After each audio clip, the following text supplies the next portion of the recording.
नमस्कार, बहुत बहुत स्वागत है आपका इस खास पेशकश में। मेरे साथ में हम मोहम्मद आरिफ कुरैशी। बात करेंगे आज हम कलम पर हमला।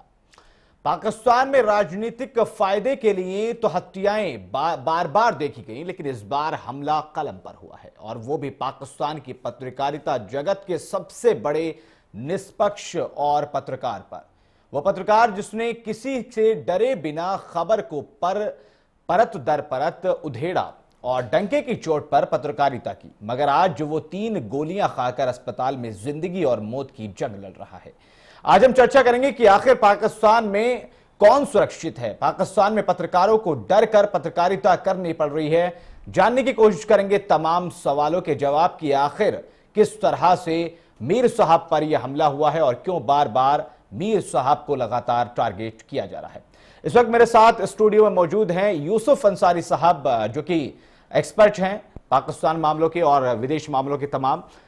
अंसारी साहब, बहुत बहुत स्वागत है आपका। सबसे पहला सवाल, हामिद साहब की पत्रकारिता को काफी करीबी से देखा भी गया है, समझा भी गया है, आखिर इस तरह पत्रकारिता पर हमला, कलम पर हमला कितना सही है? देखिए, पाकिस्तान में एक ज़माने में फैज़ अहमद फैज़ ने एक शेर कहा था, निसार तेरी गलियों पे वतन के जहां चली है रस्म के कोई नसर उठा के चले।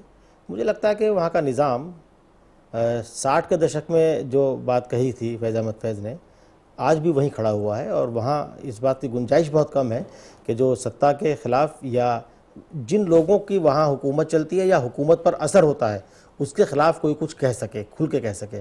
तो प्रेस को उतनी आज़ादी, कहने को तो आज़ादी है, लेकिन अगर कुछ आज़ादी का कोई सही इस्तेमाल करता है तो फिर दूसरे लोग दूसरी तरह से काम करते हैं। अब देखिए, कानून और व्यवस्था का मामला है, ज़्यादा है ये।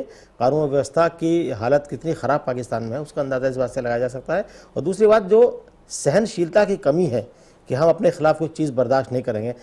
हामिद मीर एक बहुत ही सुलझे हुए पत्रकार है। मैं 2001 में उनसे हमारी मुलाकात हुई थी, जब वो भारत आए थे परवेज़ मुशर्रफ के साथ। उस वक्त से उनसे हमारी मुलाकात हुई है और उनका हम देखते भी रहे, पढ़ते भी रहे उनको। तो वो एक थे जिन्होंने लोहा लिया है वहाँ के कट्टरपंथियों से, वहाँ की सरकार के, बेबाकी के साथ लिखने वाले रहे हैं, एक बेबाक आवाज़ है पाकिस्तान की। तो उन पर ये बड़ा हमला दूसरी बार हुआ है। 2012 में नवंबर को, गालिबन 27 नवंबर को उन पर एक और जानलेवा हमला हुआ था। उनकी कार के नीचे बारूद रख के उसे उड़ाने की कोशिश की गई थी और अब ये उनकी जान लेने की कोशिश की गई है। 3 गोलियां मारी गई हैं। ये अब तक जो खबर मिली है कि उनके शरीर के निचले हिस्से में 3 गोलियां लगी हैं। क्या पोजीशन है इस बारे में भी साफ़ नहीं है। बहरहाल अस्पताल में वो अभी हैं, जो भी जानकारी आएगी, और अल्लाह करे कि वो इस हमले से बचकर आएँ और फिर अपनी बेबाकी के साथ अपनी पत्रकारिता को जारी रखें। हम तो ये दुआ करेंगे अल्लाह से। बिल्कुल अंसारी साहब, मामला बहुत पेचीदा है। सिर्फ मामला एक पत्रकार पर हमले का नहीं है, बल्कि मामला है सच पर जो हमला किया गया है, क्योंकि एक ऐसी शख्सियत है हामिद मीर साहब जो लगातार पाकिस्तान में आतंकवाद के खिलाफ, कुरीतियों के खिलाफ लड़ाई लड़ते हुए आए हैं और अपनी कलम के सहारे उन्होंने तमाम कुरीतियों को दूर करने की कोशिश की है। एक सवाल सबसे बड़ा अंसारी साहब ये उठता है कि जिस तरह से हामिद साहब ने लगातार आतंकवाद के खिलाफ आवाज उठाई और उनको धमकियां मिली, उनको पता था कि वो टारगेट पर है, निशाने पर है, लेकिन फिर भी उनकी कलम ने लिखना बंद नहीं किया और हामिद साहब की जुबान भी लगातार कुरीतियों के खिलाफ आवाज उठाती रही। शायद यही चीज पाकिस्तान के अंदर कुछ ऐसे तत्व या फिर कुछ ऐसे शख्स मैं कहूं जिनको खल गई कि पाकिस्तान के अंदर उनके सच्चाई भरी जो आवाज थी, जो एक हिंदुस्तान से अलग जाकर कहीं बोल रही थी, क्योंकि हिंदुस्तान में कई बार वो आए और इस तरह के उन्होंने शायद नहीं यही एक वजह है कि उनको पर बार बार हमले हो रहे हैं। अब याद कीजिए, निष्पक्ष पत्रकारिता का एक स्तंभ है हामिद मीर, बहुत स्तंभ मजबूती के साथ और अपनी बात को प्रभावशाली तरीके से वो रखते हैं, निष्पक्ष पत्रकारिता करते हैं। जब पाकिस्तान ये बात मानने को तैयार नहीं था कि कसाब, जिसने मुंबई के जो हमला हुआ था ताज होटल पर, उसमें एक बहुत महत्वपूर्ण भूमिका निभाई थी और बाद में उसे फांसी दी गई, तो जब पाकिस्तान ने नकार दिया था कि कसाब हमारे यहाँ का नहीं है, वो हामिद मीर थे जिनके चैनल ने साबित करके दिखाया। कसाब के घर तक वो उनकी टीम पहुंची और उनके माता पिता का, उनके अड़ोसी पड़ोसी का इंटरव्यू लेकर के बताया कि जो भारत में जो पकड़ा गया है आमिर अजमल कसाब, वो यहीं का रहने वाला है। तो उस वक्त भी उन्हें धमकियाँ मिली थी आतंकवादियों की तरफ से, जिहादियों की तरफ से, तो उस वक्त भी वो अपनी ड्यूटी निभाने से पीछे नहीं हटे थे। तो वो एक मिसाल उन्होंने कायम की है निष्पक्ष पत्रकारिता की, चाहे वो उस सच की, चाहे वो उनके अपने लोगों के खिलाफ ही जाती हो। तो इसलिए वो हमेशा निशाने पर रहे हैं और बार बार उनकी जान लेने की कोशिश की गई है। और इस बार भी ये उसी एक सिलसिले की एक कड़ी ये हमला उनके ऊपर है। अंसारी साहब, एक इंटरव्यू और लिया था हामिद साहब ने, जिसको आतंकवाद का सबसे बड़ा सरगना कहा जाता था ओसामा बिन लादेन का, और उस इंटरव्यू के बाद में भी उनके ऊपर जो है जान के करीब मुझे लगे कई बार उनके हमले किए गए और धमकियां भी दी गई। तो कहीं ना कहीं चीज ये है कि पत्रकारिता को, कलम की आवाज को दबाने की कोशिश ये कही जा सकती है, क्योंकि हमला सिर्फ हामिद साहब पे नहीं है बल्कि हमला सच्चाई पे है।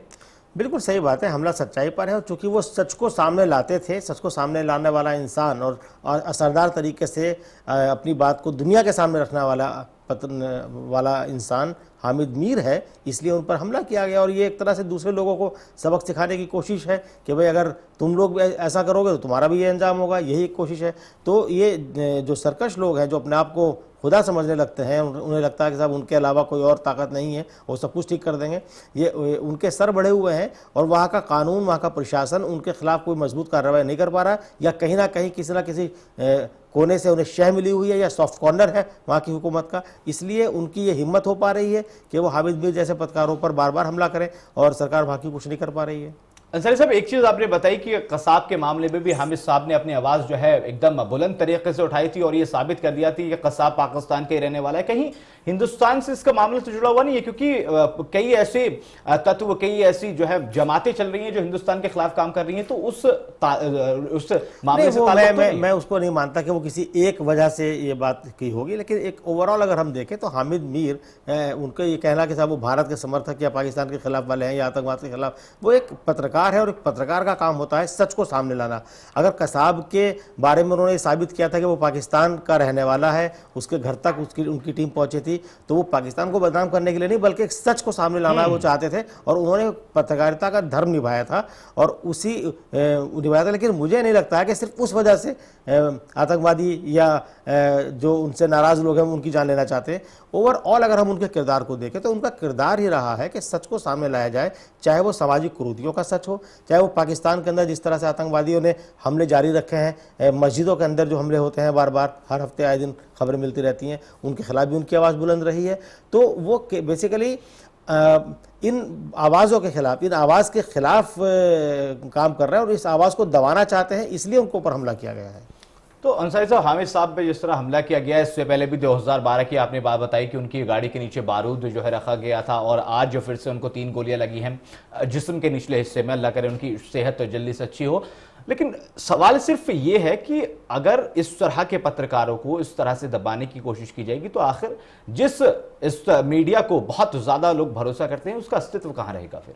क्योंकि ये सिर्फ मीडिया से जुड़ा हुआ सवाल नहीं है। ऐसी बात नहीं है। मीडिया मजबूत स्तंभ है, अस्तित्व रहेगा। और जहां जहां पत्रकारों ने सच बात दिखाने की कोशिश की है उन पर हमले हुए हैं, और भारत में भी हमले हुए हैं। आप याद कीजिए जब पंजाब के अंदर आतंकवाद का एक दौर आया था तो पंजाब केसरी जो अखबार निकलता है उसके संपादक को उनके दफ्तर के अंदर घुस के आतंकवादियों ने भून दिया था। और हमारे यहाँ भी मीडिया पर इसी तरह के हमले होते रहे हैं। एक बार मुलायम सिंह यादव जब मुख्यमंत्री थे, बहुत पुरानी बात है, उनके खिलाफ एक अखबार ने खबर छापी थी तो पूरे उत्तर प्रदेश में उन्होंने हल्ला बोल कार्यक्रम अखबार के खिलाफ चलाया था, अखबारों ने उनका बहिष्कार भी किया था। तो यहाँ पर भी इस तरह की चीज़ें होती रहती हैं। अभी एक पत्रिका ने खुलासा किया था आरएसएस पर, कोई आरएसएस के पत्रकारों ने उस पत्रिका के खिलाफ काफ़ी वो किए। तो ये एक ट्रेंड है और ऑल ओवर वर्ल्ड है, ये हर जगह है। और उसकी हमें देखने को मिलता है कि जब किन ऐसी ताकतें जो दुनिया में अशांति फैलाना चाहती हैं, जो फितना फैलाना चाहती हैं, उनके खिलाफ जब मजबूत आवाज़ उठती है तो उस आवाज़ को खामोश करने के लिए, दबाने के लिए वो इस तरह की कार्रवाई करते हैं ताकि दूसरे लोगों के भी हौसले पस्त हो सकें। कश्मीर के अंदर भी जब वहाँ एक पत्रकार को सरेआम गोली मारी गई थी, तो ये ऑल ओवर वर्ल्ड एक किस तरह का फिनोमेना देखने को मिलता है। लेकिन पत्रकारिता एक ऐसा पेशा है जिसके अंदर जो आदमी आता है तो वो इस नियत के साथ आता है कि चाहे उसकी जान चली जाए, चाहे जो हो जाए, वो जो उसका धर्म है सच को सामने लाना, वो उससे नहीं डिगेगा। और मुझे लगता है कि हामिद मीर उसी जमात के पत्रकार हैं कि जो सच को सच समझकर सामने लाने की हिम्मत भी रखते हैं, हौसला भी रखते हैं और उसे लाने की हर भरसक कोशिश की है अब तक के उनके पत्रकारिता के करियर की अगर हम बात करें तो देखें तो इसलिए वो बेबाक हैं और बेखौफ अपनी बात कहते हैं, इसीलिए उनको ऊपर ये हमले बार बार हो रहे हैं। तो कहीं ना कहीं सच की आवाज को दबाने की कोशिश की गई है। हामिद मीर साहब पर जो हमला हुआ है वो वाकई निंदनीय है, इस तरह के हमले नहीं होने चाहिए थे, लेकिन फिर भी उनकी सच की आवाज को दबाया गया। उनके अंदर जो एक जुनून और जोश जो था अपने देश को लेकर या समाज को लेकर या पूरे तमाम, मैं दुनिया को कहूं उसको लेकर कि वो सच को सामने लेके आते थे, शायद उनकी सजा देने की उनको कोशिश की गई है। अंसारी साहब, एक बड़ा सवाल यह है कि आखिर जो आम आदमी है जो इस तरह की वारदातों को अंजाम दे रहे, उनकी सोच पर एक बड़ा सवाल खड़ा होता है कि आखिर उनकी सोच कितनी गिर चुकी है, वो कितने गलत रास्ते पर जा चुके हैं कि वो एक सही में और एक गलत में पूरी तरीके से ये डिसाइड नहीं कर पा रहे कि आखिर गलत क्या है सही क्या है, इस तरह के कारनामे को अंजाम देते हैं। जो व्यक्ति हिंसा का रास्ता अख्तियार करता है इसका मतलब साफ है कि वो तर्क वितर्क में अपनी हार मान चुका है, जीत नहीं सकता, इसलिए वो हिंसा पर आता है। जब आप हार जाते हैं और आपके पास जीतने का कोई और ऑप्शन नहीं होता तब आप हिंसा का रास्ता अख्तियार करते हैं, तो इसमें तो कोई शक वाली बात ही नहीं है। जो बात आप कह रहे हैं तो उन्हें पता है कि वो जो कर रहे हैं गलत कर रहे हैं, लेकिन चूंकि उन्हें अपना प्रभुत्व दिखाना है, अपनी बात को ऊंचा करके दिखाना है और अपना डर ही उनकी यूएसपी है और डर का वो कारोबार करते हैं और डर से कारोबार करते हैं, उनका हथियार यही है, तो वो डराना धमकाना चाहते हैं, इसीलिए वो इस तरह की हरकतें करते हैं। बिल्कुल सही बात है कि कहीं ना कहीं अपने डर को जो है सामने लाने के लिए आवाम जो है उसको धमकाने के लिए इस तरह के हमले किए गए हैं ताकि सच की आवाज को दबाया जा सके।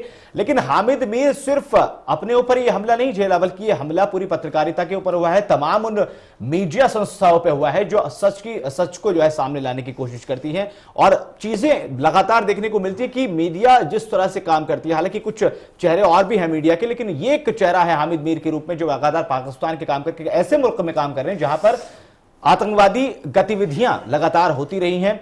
अंसारी साहब, जिस तरह से पाकिस्तान के अंदर लगातार आतंकवादी जो गतिविधियां हैं वो देखने को मिली हैं, मस्जिद में या फिर मैं और तमाम जगह देखूं तो वहां पर ब्लास्ट की या फिर धमाकों की खबरें आती रही हैं, उसके खिलाफ भी इन्होंने काफी अच्छा मोर्चा खोला था और एक सभ्य समाज की रचना करने के लिए एक अहम कदम उठाया था। वो कहीं ना कहीं अब कदम जो है कमजोर जरूर होगा हामिद साहब के इस तरह से। नहीं, मुझे नहीं लगता कि वो कदम कमजोर होगा। एक हामिद मीर नहीं, हामिद मीर के पीछे पूरी टीम है और उनका अनुयायी, मुझे उम्मीद है कि पाकिस्तान के अंदर हामिद मीर की तरह और भी निष्पक्ष और निडर पत्रकार होंगे जो उनके लिए आएंगे और इस सिलसिला रुकता नहीं है। किसी की मौत से कोई सिलसिला रोक देंगे या किसी को डरा धमका के रोक देंगे, ये ऐसा होने वाला नहीं है। मुझे लगता है कि सिर्फ पाकिस्तान में नहीं, हामिद मीर पर जो हमला हुआ है उसका असर यहाँ भी होगा, यहाँ से भी उनके हक में आवाज़ उठेगी और पाकिस्तान और भारत के बुद्धिजीवियों का एक मंच है जो अक्सर इधर उधर आते जाते रहते हैं, आदान प्रदान करते हैं और ये लोग मिलकर मजबूती से लड़ाई लड़ेंगे। तो मुझे नहीं लगता कि वो आवाज कमजोर पड़ जाएगी। जो फिर भी एक लीडर की कमी तो हो जाती है, जिस तरह से एक लीड करता है, ठीक है, वो वक्त होता है, चलता है, लेकिन इससे कोई आंदोलन या सच को दबा दिया जाएगा ऐसा मुमकिन नहीं है। खैर, सच तो नहीं दबेगा, ये भी एक तरह से साफ तौर पर देखा जा सकता है, लेकिन फिर भी कहीं ना कहीं एक मीडिया के लिए और तमाम आवाम के लिए, दुनिया की आवाम के लिए एक बहुत ही निंदनीय घटना है कि एक पत्रकार पे इस तरह से हमला हुआ है, वो भी एक ऐसे पत्रकार को जो समाज को लिए बहुत ज्यादा अपने आप को समर्पित करता रहा है, लगातार समाज के लिए, एक अच्छे समाज के सभ्य समाज की रचना करने के लिए उसने कदम बढ़ाए हैं। सिर्फ पाकिस्तान का सवाल नहीं, सिर्फ एक हामिद मीर अकेले का सवाल नहीं, बल्कि तमाम लोगों का सवाल है कि आखिर इस तरह की चीजें अगर हो रही हैं तो क्यों हो रही है, क्योंकि ये सिर्फ और सिर्फ एक सच की आवाज को दबाने की कोशिश की गई है। अंसारी साहब, एक मैसेज मीडिया के अंदर जो गया है, क्योंकि कुछ ऐसे नए न्यू कमर्स हैं जो मीडिया में इसीलिए आने की वो सच को सामने लेके आ सकें, कुछ ऐसे लोग भी हैं जो सिर्फ इसलिए आते हैं कि वो एक अपना नाम कर सकें या फिर मीडिया के जरिए तमाम जो कुरीतियां हैं उनको दूर कर सकें, वो अभी एक्सपीरियंस नहीं है, तो उनके दिमाग में कुछ ना कुछ मैसेज तो जरूर जाएगा इस हमले के। ठीक है, वो मैसेज तो जाता है, लेकिन इस तरह के मुझे नहीं लगता कि इस तरह के हमलों से उस मुहिम को कोई बहुत तगड़ा झटका लगेगा जो हामिद मीर ने शुरू की है, या जो निष्पक्षता से लिखने वाले पत्रकार हैं, जो सच को सामने लाने वाले पत्रकार हैं, उनकी हिम्मत कहीं पस्त होगी। मुझे लगता है कि इस तरह के हमलों से हौसले और बुलंद होंगे और हिम्मत और आगे बढ़ेगी कि हम इन ताकतों का, इन सरकशों का सर कुचल दें अपनी कलम की ताकत से। मुझे आज भी लगता है कि कलम की ताकत जो है वो तमाम तलवारों और तमाम बंदूकों की ताकत पर आज भी भारी है।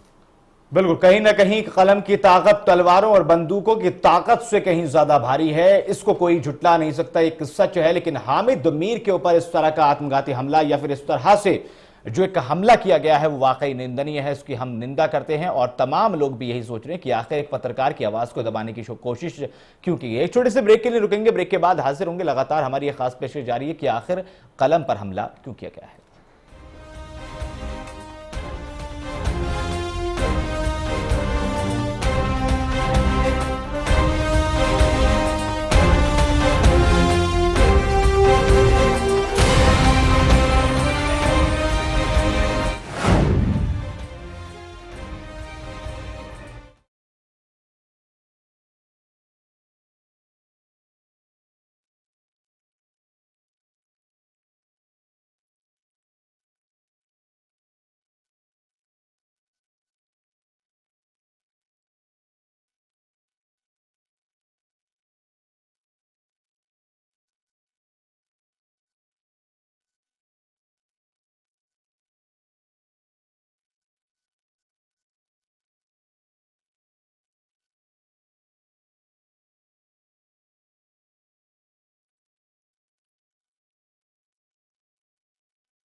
ब्रेक के बाद एक बार फिर आपका बहुत बहुत इस्तकबाल है। लगातार हम चर्चा कर रहे हैं कि आखिर हामिद मीर की आवाज को दबाने की कोशिश क्यों की गई है और इस तरह से जो सच की आवाज लगातार जनता के समक्ष रखता रहा है, आखिर उस पत्रकार के ऊपर इस तरह से हमला क्यों किया गया है। मेरे साथ यूसुफ अंसारी साहब लगातार स्टूडियो से बने हुए हैं, तमाम चर्चा कर रहे हैं, एक्सपर्ट हैं विदेश मामलों के और बहुत करीबी पत्रकारिता को उन्होंने देखा है, एक अरसा उन्होंने पत्रकारिता में गुजारा है और हामिद मीर साहब से पर्सनली मुलाकात भी कर चुके हैं, उनकी शख्सियत के बारे में जानते भी हैं। अंसारी साहब, ये एक हमला जो है, क्या लगता, क्या वाकई ये आत्मघाती हमला है जो आतंकियों द्वारा प्लान किया गया है या फिर कोई और वजह भी हो सकती है जो पाकिस्तान के अंदर जिस तरह से हालात? नहीं, आत्मघाती नहीं हमला, आत्मघाती हमला नहीं है। आत्मघाती हमले में तो हमलावर जो है खुद बम बनकर आता है, ये ऐसा नहीं है। गोली मारी गई है, बाइक पे सवार होकर वो आए थे, उनकी गाड़ी में बैठे हुए वो थे शायद, तब उनके गोली मारी गई है। तो उनको जान से मारने की कोशिश तो बिल्कुल साफ तौर पे लगती है। ये किन्होंने मारी है या किन्होंने मरवाया है, इसकी अभी तक कोई जिम्मेदारी किसी ने ली हो ऐसी खबर भी अभी तक नहीं आई है। हो सकता है आज रात तक या कल तक खबर आ जाए, लेकिन ये शक जाहिर किया जा रहा है क्योंकि वो आतंकवाद के खिलाफ बहुत खुल के वहाँ बोल रहे थे और पाकिस्तान में जो आतंकवादी गतिविधियाँ बढ़ी हैं उसके खिलाफ उनका एक स्टैंड शुरू से रहा है। बेबाक पत्रकारिता वो करते रहे हैं और अपनी बात को मजबूती से रखते रहे, न सिर्फ पाकिस्तान में बल्कि दुनिया के दूसरे हिस्सों में भी। और चूँकि इलेक्ट्रॉनिक मीडिया के दौर में तो कोई चीज़ अब इलाके में बंद के नहीं रह गई, उसका दायरा सीमित नहीं है, कोई बात कहीं कही जाए तो पूरी दुनिया में जाती है। तो मुझे लगता है कि जो वो ताकतें हैं जो अपने ख़िलाफ़ एक लफ्ज़ भी सुनना बर्दाश्त नहीं करती हैं, ये उन्हें हामिद मीर जैसे लोग उन्हें अपने रास्ते में रोड़ा नज़र आता है, इसलिए उनको बार बार निशाना बनाया जाता रहा है। और ये जो हमला हामिद मीर पर हुआ है, ये उस आवाज़ को खामोश करने की कोशिश है जो बुराई के ख़िलाफ़ एक मजबूत आवाज़ है पाकिस्तान में, और मजबूती से डटकर उन तमाम ताकतों का मुकाबला वो अपने पत्रकारिता के ज़रिए, कलम के ज़रिए कर रहे हैं। उस कलम को खामोश करने की कोशिश है जो कलम आज़ाद है। अंसारी साहब, एक चीज और देखने को मिली, हमला उस दौरान हुआ जब हामिद साहब एयरपोर्ट से अपने दफ्तर जा रहे थे और 6 किलोमीटर दूर उनकी गाड़ी भी जा चुकी थी, वो 6 किलोमीटर का सफर तय कर चुके थे।